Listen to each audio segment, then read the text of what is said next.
I'm Allison Enerson. I'm with Urban Food Connections of Utah. We're here at the Downtown Farmers Market.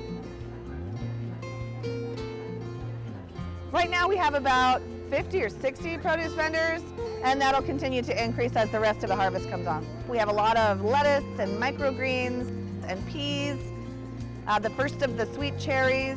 We have returning vendors that were original, like Taggies. We have new farms, one of which is Top Crops, SLC. We have hand-sown homegrown.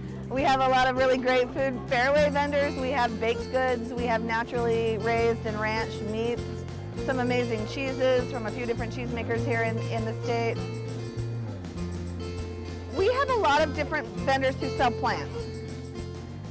So you can get tomato starts, you can get herbs, you can get flowers for your garden, all kinds of water-wise plants, pretty much everything you want. We run 20 weeks throughout the summer, June through October. Every Saturday from 8 a.m. to 2 p.m. right here in historic Pioneer Park downtown. It's a beautiful place to be. It's a great experience. Come and have lunch, buy some peas, get a coffee, and enjoy the day.